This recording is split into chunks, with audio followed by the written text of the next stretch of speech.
G'day, guys. We're live on YouTube as we speak now. I do apologise for my voice. I don't have the best of voices at the moment, and I'm still getting up everything as we speak. I hope you all have a great month in the past month since we've been up. What's happening with my... Oh, see, this is why we don't go live straight away, you see. I don't even have my account set up. What's going on here? Here we go. I don't even have the link to the own... That's the one. Now let me see. I can see who's in the chat room now. Yeah, there we go. Okay, we have Pipes Downunders in the chat room. Jessica Harvey, also known as Drop Bear, she's in the chat room as well. Tattooed Squared is there. Gaz Kirsch is in there. Sarah. Oh, let me just stop that. Tattooed Square sounds like a familiar name for some reason. Yeah, some reason he is. Look at that. Actually, speaking of a familiar name, Greg Shaw is in the house. G'day, Greg. How you going, mate? I see Nussing is here all the way from WA. Eat, Sleep, Cash, Repeat. As always, she is here as well, which is great work. Matthew, welcome. Jamie Ward, hello. Oh, Jamie, you're Miss Unicorn from Berry Unicorns. I know who you are now. Welcome. Now I'll have to apologise to you guys straight off the bat. I'll be having little breaks here and there to sip on my little hot toddy. Hot toddy. Tommy, Pipes Down Under told me about this hot toddy thing because my voice is actually just gone at the moment. So, all right. KittyKatch is with us. She's in the house. Say g'day to KittyKatch. G'day, everybody. How's it going? And so is GrimRaider, a lovely husband, GrimRaider. Lovely husband. That's the first time I've heard that used, but I'll take it. Thank you, Seemyshell. All right, guys, get ready, sit back, relax, and enjoy as we are about to go live now with episode number 3 of Geocaching Downunder podcast.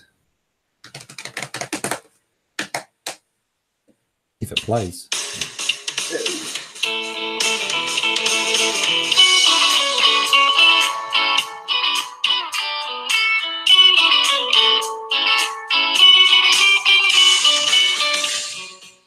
And g'day, guys. Seemyshell is here, the Aussie geocacher. Welcome to episode number 3 of the Geocaching Downunder podcast. I am your host. Now, if you'd like to download this podcast, you can from iTunes, Stitcher, and TuneIn. And a big shout out goes to the good mates at geostuff.com.au for all their support of this podcast and geocaching in general. And tonight, I am joined by 2 very, very well-known geocachers in the community. They've just completed a tour of the USA, including HQ, the Trifecta, and they are part of the committee of the upcoming Clearwaters event as well. Please welcome KittyKatch and GrimRaider. G'day, guys. Hey, how's it going? Hello. Good work. We have a great show lined up for you tonight. So from what's new actually in the geocaching world itself, we also chat to KittyKatch and GrimRaider about their adventure, some mail from you listeners, and a geocache story of the month from Tattooed Squared themselves. So if you're listening live, say g'day in the chat room and enjoy the next 30 minutes of GeoChatter. So let's hook right into it. Episode number 3 of the Geocaching Downunder podcast.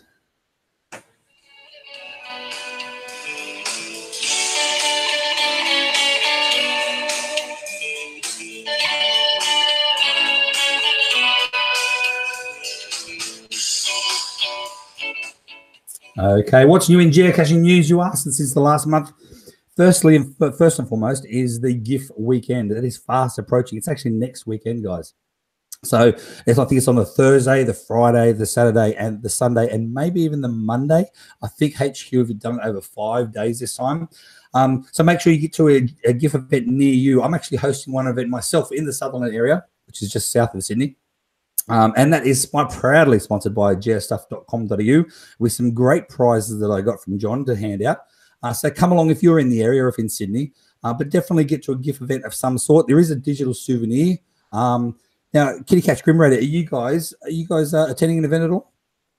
Yeah, there's a GIF event happening in Goulburn. Niblet Rice Cakes hosted one last year, and we're going to go again this year because she put on such a good event last year.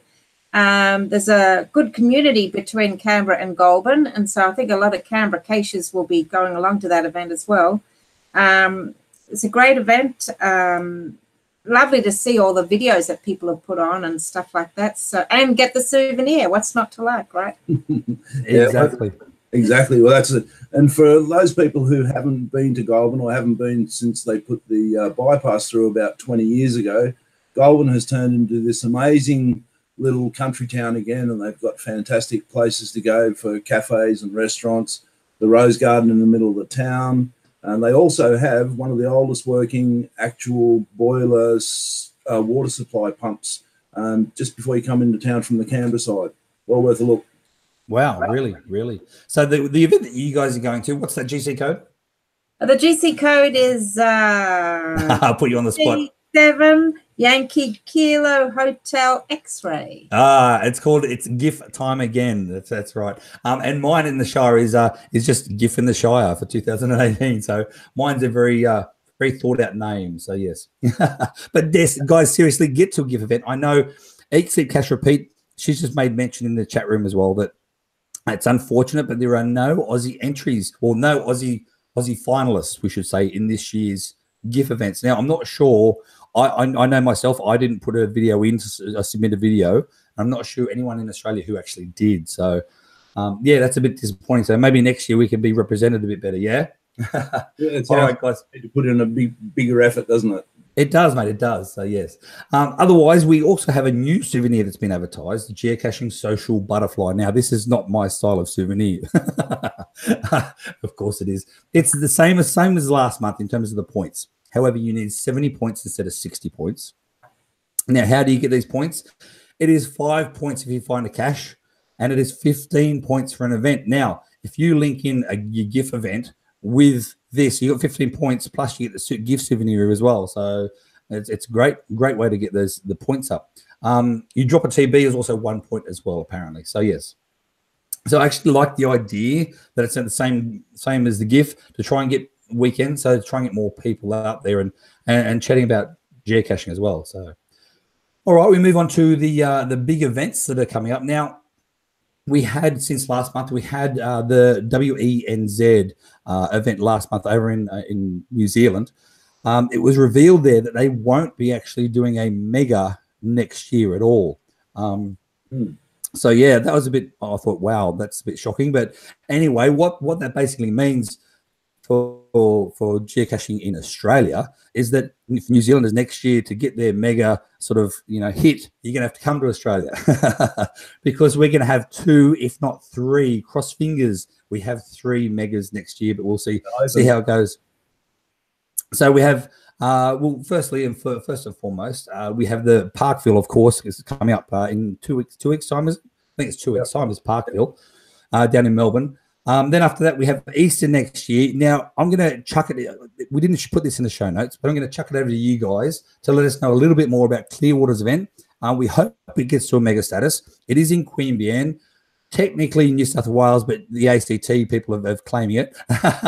Now, the GC code for that is GC7 MVHE. That's GC7. And I'll say it phonetically because my voice is bad at the moment. Mike Victor Hotel Echo.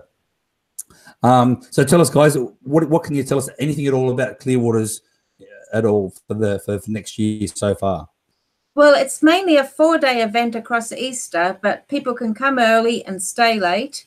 And that's great for the grey nomads that are out there that have got all the time in the world to do all their geocaching. We've got a big program planned for the people that do come early. And good caching rates, good camping rates at the showground where the event's being held. Yeah. Slip that in. I think that they're just being charged for the 4 days that they're arriving. If they come early, it's basically free camping. I'm on the games committee. We're doing an interactive game across the weekend. We've got people making gadget caches. We've got people putting tours together to take you to the wineries, or if you want to go hiking up the Namadgi or out to find our fabulous Nightmare series. Nightmare series, oh yeah. But there's a lot of work being put in, as there is in all the events here, and we're hoping to make mega status at this stage. We've got about 280 will attends at the moment. Nice. That's building and building. So, but even it's going to be a great event. That's right, guys. So just don't forget GC7MVHE. Now, if you go to that, rather than say a website, for instance, if you go to that actual event, you'll get the website link, and to find out even more details is on the website.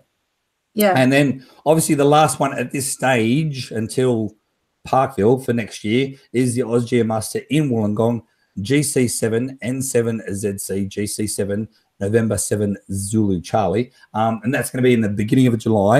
It's a winter event, a winter mega. What do you guys think about a winter mega? Winter mega on the south coast of Australia is a fantastic idea. We actually lived in Wollongong for a time. I was an apprentice fitter and turner at the steelworks, and anywhere from, say, North Wollongong Beach looking north, or from, say, anything south of the steelworks looking further south, is beautiful, beautiful coastline. And the country area around there is fantastic. Trails, mountain biking, you name it, fishing, camping. It's a great area. And It is, mate. Canberra's got lots of that stuff as well. So if you people don't, you know, you can't get to one or the other, and you think, Canberra, why would I bother? Look, you're 30 minutes from everywhere, and you're 30 minutes from nowhere if that's what you want. Other event, I think. Yeah. And as I said, you know me, guys. I am the biggest when it comes to this social stuff. I am one of the biggest social people out there. I love getting to events, no matter how big and small or indifferent they are. Yep. Whether they be GIF events, megas, or just internationals coming into Sydney and saying, "I'm here overnight. Come and say hello." I love my events. I love my. Actually, someone just mentioned in the chat room as well, which I forgot to do, and that is. Auckland in 2020 is going to be huge, apparently. So they're missing next year to try and plan a massive one in Auckland for 2020. I did get told separately that someone who organised one of the first megas, I do believe, in the Southern Hemisphere is back on board and is going to organise the one in 2020 as well. So that's pretty cool. So yes, we attended a mega in Auckland. 2013. That was our first. It was first. fabulous. Yeah. So beautiful city and lots to do, and the Kiwis are just crazy. It's like visiting your cousins. You don't know what they're doing, but you really like them. Yeah, exactly. And sometimes you don't really understand them, but that's okay. You like them anyway. All right, guys, we're going to get straight into it after this little break, and we're going to interview KittyKatch and GrimRaider about their massive trip that they were just on. So we'll be back with you very, very shortly. And somebody's got their potty and I've got my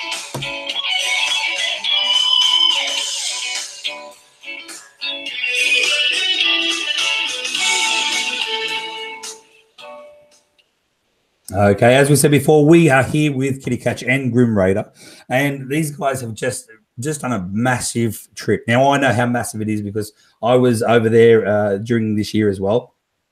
So much fun. So tell us, guys, you guys were over in America, the good old home of geocaching itself. Yeah. We wanted to hit my idea first was to hit the Going Caching event, which I'd heard about and was on my bucket list to do, and wanted to go to Rome, Georgia to do that. But I can't go all that way without going to headquarters in Seattle first. And so we changed our trip and included a week in Seattle and hitting headquarters, the original stash, the Ape Cache, and of course, we did the trilogy. As well as going to GeoCoinfest. Oh, how was GeoCoinfest? I've heard a lot about it, but never actually been, obviously. Well, I thought path tags were cool until I went to GeoCoinfest. And they have buckets of coins and folders of coins, and it was just incredible. Really friendly people. Seattle was gorgeous, and I really recommend just going along. I mean, there's headquarters and you can do the trilogy, but the Washington Geocaching Association, I think they're called. Mm-hmm. What a great bunch of people. I mean, it's about the people in the end, right? I think for me. Oh, definitely. I mean, most events are really just about the people more than anything else. But tell me more about these coins. You mentioned about those buckets of coins. Tell me, did you exceed your weight limit coming back to Australia? Yes, we had to get an extra suitcase. Yes. We thought at one point we might have to pay $400 to home our freight. But we got a friendly guy on the tarmac, and it was all good. We were so tinny and lucky with that one; it was just unbelievable. But yeah. And look, Seattle. If you're not into doing so much of the coins and HQ and all that sort of thing. I mean, HQ is worth a visit. Don't get me wrong; it's great, and there's lots to do in there. But Kathy's more into the coin side of things than I am, and there's plenty of little microbreweries. There's, you know, great photo opportunities if you're into photography at all. And did I mention there were some really great microbreweries? Yes. And I know exactly what you mean. When I was in Seattle, I went to HQ as well. I did their tour, the HQ tour.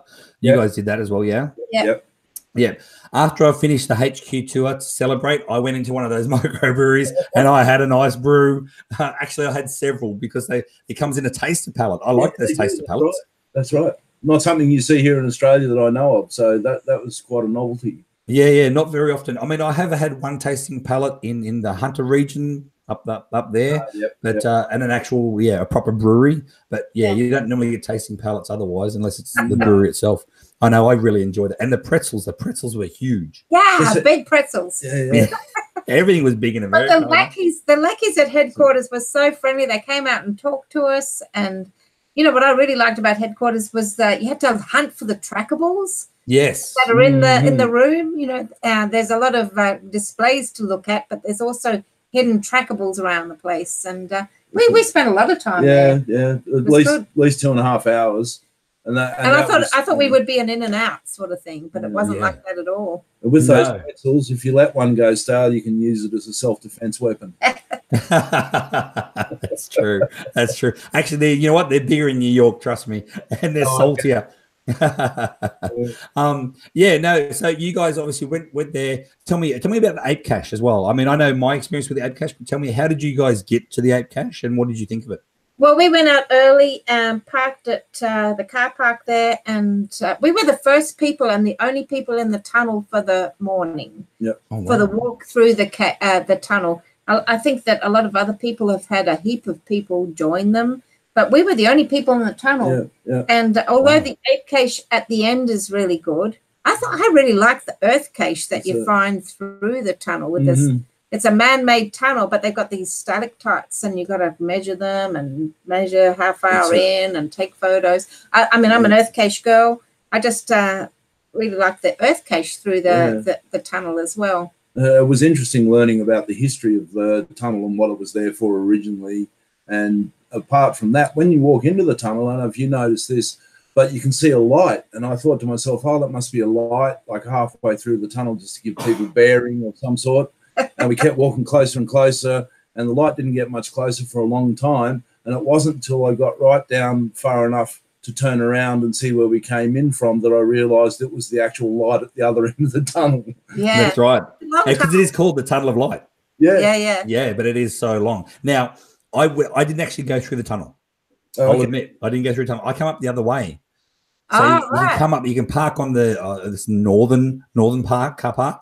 Yeah. And if you come up the other way, oh my goodness, it is a pristine, magical bush walk. It is gorgeous. Yeah. I thought I'd go a different way than everyone else through that, and obviously I thought it was going to be quicker because it's less, but it wasn't quicker because it's hiking rather than just walking along the track. But I really enjoyed it, and of course, there's caches along the way to the ape cache for either way, isn't there? Yeah, there's one in the tunnel. We were coming back, and I met this German girl I met at the pub the night before, and she's going, "Did you get the one on the way in?" And I said, "No, they're all above the tunnel." And she said, "No." And she told us about a cache that we could get like halfway or 2/3 way back. So that was great because I would have been so annoyed if I'd missed that cache. So tell me, Graham, is that what she's like if she misses a cache? Is she one of those OCDs that has to go back and get it all the time? Yes, most definitely. Let's not quibble about that. There are times when we've gone past something and it's like, okay, we're going to have to drive 10 miles up the freeway and come back, the other way. So around. It's like, and you're telling me a story before we jumped on live as well about being left in the car. What was that about? I had to get. I'm going for my JASMA, so we did GCD. Yes, GCD. Which is so we did the ape cache first, and then the road to, there's these challenge caches on the way to GCD. There's a funny story because I have a friend here, Aquilus One. I hope you're listening, Lisa. And she told me how to do it and all the things, but she didn't tell me there's bears on that mountain. So, I did my little not a relax walk. It's a pretty hard walk up to GCD, which is like I think it's like a October 2000 cache or something like that, something for my Jasma. Yeah. But if I'd known there was bears, I would have moved a little faster. Just saying. Oh, please. You're used to it. You had one waiting for you in the car. What are you talking Well, about? Yeah, that's right. That was a tasty bear. A real cuddly one. And luckily for me, when everybody had sort of left, there was a couple of cars in the car park when we got there. And I've had back surgery and hills, and I just don't get on even still. But I'm an avid photographer. And once the other car was there left, all these chipmunks came out and started grabbing food. And I got some really great photos of these tiny little chipmunks that move at about the speed of light and don't stay still for more than half a nanosecond. I was like, okay, that was really worth just sitting in the car for that one. You could have got a bear. You could have got bared. No, I got bared. Yeah, I found that as well. There was lots of squirrels around, especially in New York. New York, there was squirrels everywhere. And, you know, and you become part of the tourist. You know, you get your phone out, you video out. You know, everyone walking past go, oh, they're just rats. What are you talking about? Like the rats with tails. The same thing we feel when we see the Asians and people like that take photos of kangaroos. It's like, really? Exactly. They just smash the front of your car up. You don't need exactly. No, exactly. But I remember my trip obviously vividly. It was only this year still. But what was your favorite part of your entire? Well, firstly, before that, where did you actually go? How many states did you do? We did. We managed to pick up 10 states for geocaching. Yeah. We did Seattle. Then we flew through Chicago down to Georgia to do going caching. Then across to Denver to quick stop to my brother. Then up to Yellowstone. And then back to see my brother. And because Yellowstone, we got snowed in, we had to come in through Idaho. And down through Grand Junction. And down through Utah and Grand Junction. And then across to Vegas. Oh, you just had to go across to Vegas. Yeah. You know, there's some nice virtuals there, but I don't know about Vegas. And then, hey, what happens in Vegas stays in Vegas, yeah? And then San Francisco. But I think one of them, the Yellowstone was fabulous. You know, we were there with the snow, and we opened up the shutters the first morning, and it was fresh snow. Not a footstep in it. And we went out and did the caches and the steam pots and the geysers, and we were the first people on the trails some days. You know? Yeah, that was pretty special. It was. But we're also really lucky in that one of our son's ex-partners, brother, he works for Google over there. And he's pretty well to do. He writes a lot of the software, I believe, for the cars that do around all the local mapping. And he has a plane, a four-seater twin-engine plane. And he took us up for a tour over San Francisco, over Alcatraz, around the bridge, out over to from Sao Paulo, all around the bay. And we touched down somewhere on the other side of San Fran, and then we flew back over to Sao Paulo. Fantastic! Wow! But people see, some people never ever even dream about doing that sort of stuff in their lives, and as geocachers, you know. Yeah. But our main reason for going, our original plan was to go to the Going Caching event, and I don't think a lot of people in Australia know about that. No, they don't. Fabulous event. Blew my mind. Yeah. They have interactive gaming, puzzling along a storyline.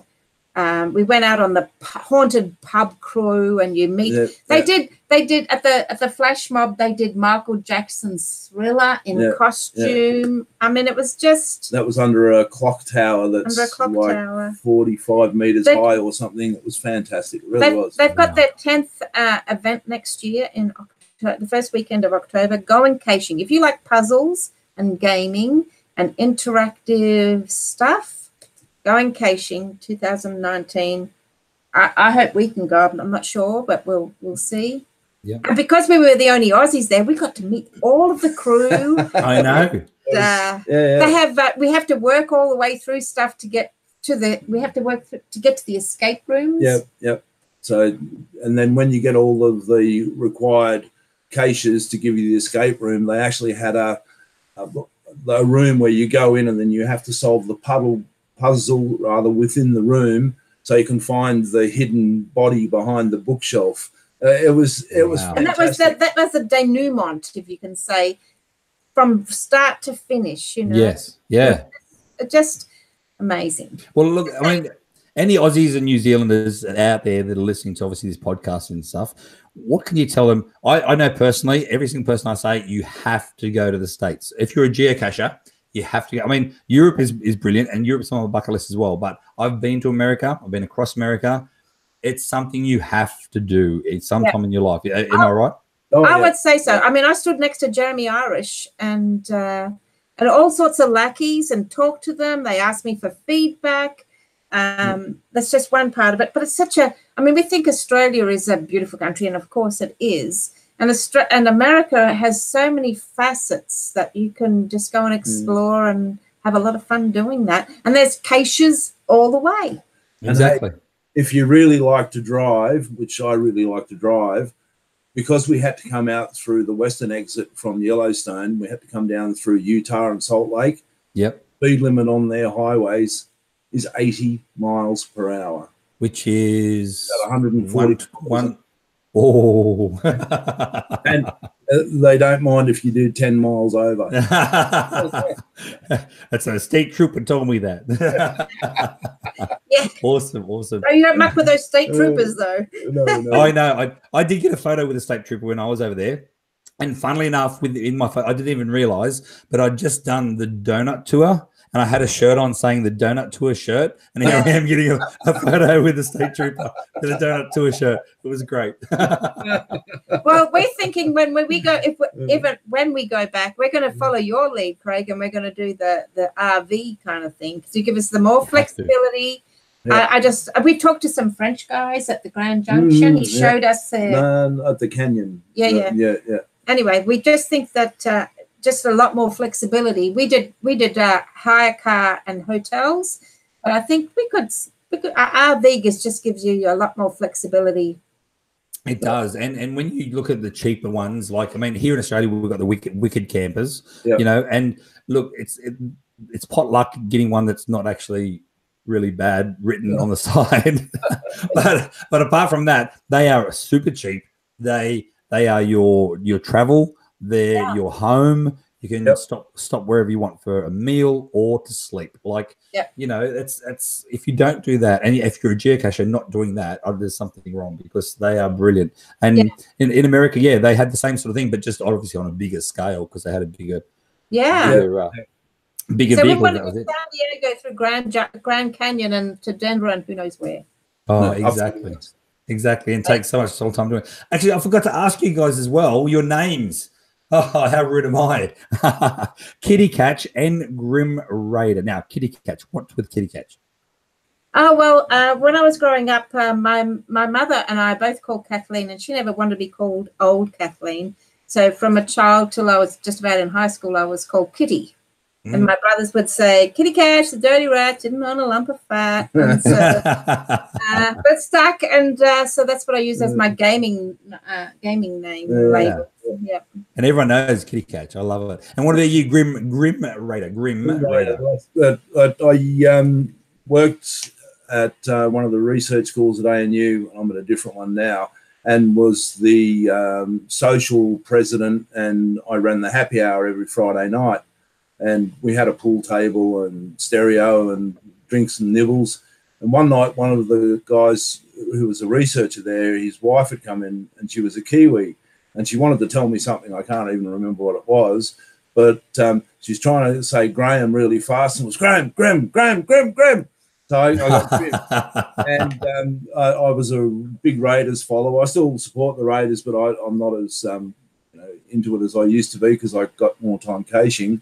I like the Raiders, and it was like, well, what am I going to use as a caching name? And being a little flippant at the time, I thought, well, I'll be GrimRaider. GrimRaider. Yeah, and so it just sort of stuck. And most people will tell you how grim I am. Oh, please! I saw you at the Oz Muster this year in April. You weren't grim at all. Everyone was smiling and laughing at your jokes. They must have had too much to drink. Hence the reason why you're the president of the social club. Yeah, that's right. All right, guys, just a couple more things. Number one is, what would you actually recommend? So people, especially Australians or New Zealanders, going to America, what would you say that is a must-do for geocaching? Well, I thought headquarters was great. It exceeded my expectations. I just thought we'd be in and out in half an hour, 45 minutes, but that was great.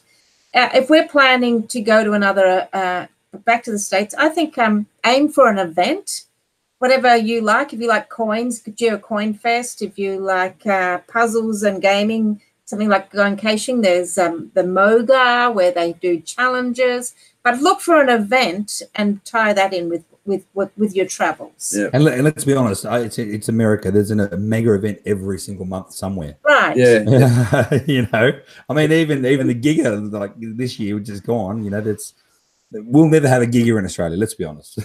Well, maybe in 50 years' time, if we, build up enough population, we might. Yeah. Either that, or if we ship over all the Germans and all the Americans, because I know for a fact, I mean, especially Americans, they told me they don't normally travel too much. No.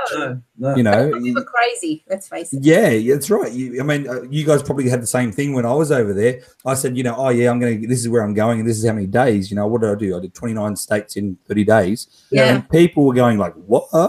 Yeah, that's right. Yeah, exactly. Yeah. I flew in and stayed with a geocacher, and we had to go across the border to the next state to pick up my van.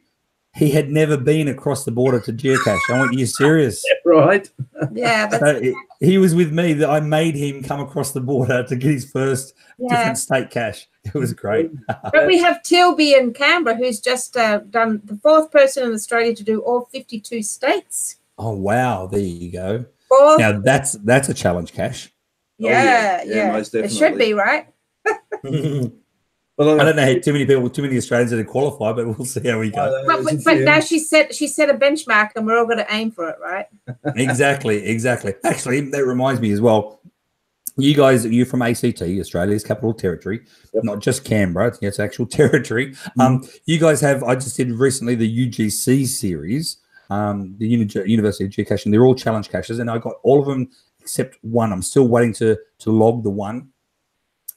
So geocaching in ACT, I know what it's like, but tell everyone else who's never been to the ACT what geocaching in the ACT is actually like.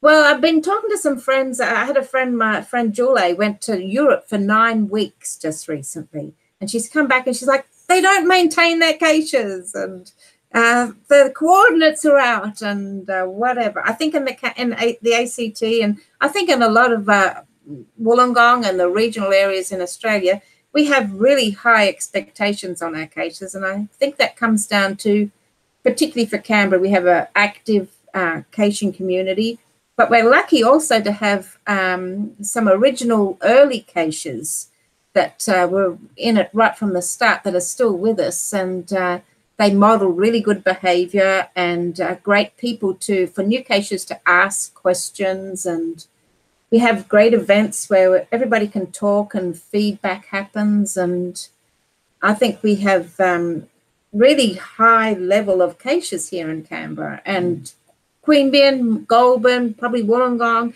the general area has got, I mean, compared to a lot of places that we've visited overseas, we do really well, I think, in the caching state. Yeah. Well, you did mention a bit before about like maintaining caches and stuff like that. I know just from personal experience. I mean, I'll travel 2.5 hours from my house to go across to the ACT. I did it recently. They had 2 events there, one in the morning, one at night. And I think it was Dan. He was Darkside Dan. Darkside Dan. He'd set up like a huge new geo. Is it an alien? What's that? The UFO series. The UFO series. That's the one. Yes. So things like that. He's prolific. I mean, you guys had a recent bushfire as well, just recently this weekend, was it, or last week? Out of Pierce's Creek. We're not sure how much damage that's done yet. A few caches are gone, but I think the UFO series is okay. But I can guarantee, though, whoever it is, if it's Darkside Dan, for instance, or any other geocacher in the ACT, they would have, disabled. And as soon as it's safe to do so, they go out and check within a week. That's what you guys are like. And I know that, for a fact. And that's what I wanted to let other people know about. Geocaching in ACT It is brilliant. I love it. Part of the coin too is that, you know, this is your capital city. It's, you know, people, you get a lot of flack from being from Canberra. Not Sydney. Not Sydney's not the capital.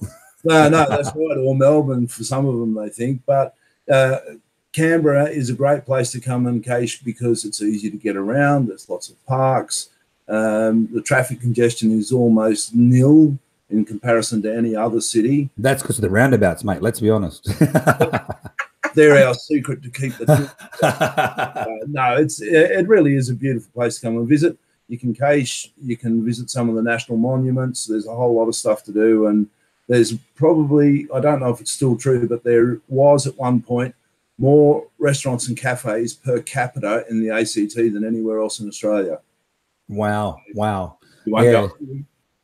And I love with ACT where you can go in the different months you go in, you can have different experiences. So you go to the ACT in winter, and oh my goodness, you better take your winter woolies. But in the summer, you better bring your swimmers too.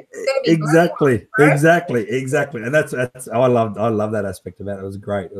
All right, guys. One last thing. Anything else you want to tell me about ACT, Clearwater's event, whatever it is? Hit me up now, because we're going to go very soon back into the mailbag, etc. Well, a quick hit on the Clearwaters event, because we're both on the committee for that. See these beautiful shirts? And that's I did see those shirts. April next year. Shirts. We're working hard to make a great event for people to come along to. There's going to be tours. We've got an interactive game happening across the weekend. We've got, if there's not lab caches, there's going to be a lot of good gadget caches, good camping at Queanbeyan, and lots of good caching to happen. So come along, and the focus is going to be on people. Yes. So you can go caching all you like, of course, but there's going to be a lot of opportunity to interact and meet other people, other caches. Yeah. Because we all know what megas are like in Australia. If you've been to one, you know, you've got everyone during the day, they all go out their different ways, and they all cache in their different styles and whatever else as well. But to come back of an afternoon, sit around, crack a cold one. You know what I'm talking about, yes, there, Graham? That's where the magic. Crack a cold one. Like, he's probably got one now, has he? There it is. Crack a cold one next to a fire pit, and then just chat to people who have the same interests as you. You can talk to anyone you want, and the big enough events as well that, hey, let's be honest, if you don't get along with someone, you walk around and find someone that you do talk to. You know what I mean? They're brilliant, and I do love the big events. So. Yeah. So, yeah. Well, also, for those people who have got children and families, you know, it's for everybody. The Queanbeyan program where the Clearwaters Mega is being hosted is a gated and fenced area. So it's going to be somewhere where the kids can run around and play, and there's trees to climb, and there'll be, you know, plenty of bits and pieces to keep them busy. So bear that in mind if you want to go somewhere for Easter and have fun and get the kids to, you know, meet up with other kids. Clearwaters. Exactly. Let me just ask though, and it might be chucking a cat in the bag here, but please tell me, because I know what Greg's like. Please tell me Greg is not having a helicopter drop the Easter presents this time around. Sorry. Happening. I think we're having a bonfire every night with a lead up to it, at least. Yeah. For those people who aren't older geocachers, Greg was a host of one of the other mega events or large events, and he organised a helicopter to come along in the field and drop down a whole heap of Easter eggs for the kids. It was a great idea until the helicopter got too low and almost swept away all the little children. So I think that's a fun one. I can't recall. Go ahead, no. I can't recall. No, Your Honor, I can't recall. All right, guys. Next up, we have Geo Mailbag. And stand by. KittyKatch and GrimRaider will stay with us as well. Thank you, Greg. Cheers.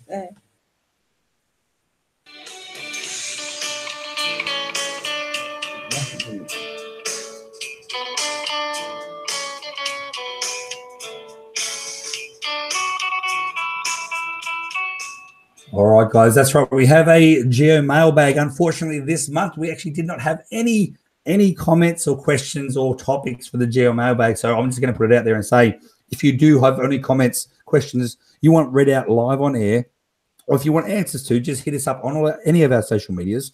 Geocaching Down Under. We're on Facebook, Twitter, Instagram, or on this YouTube channel as well. or our direct email address is geocachingdownunder@gmail.com. So, yes, no mail for this month. Hopefully next month. Get your emails to us, guys. Come on, come on. This is your podcast.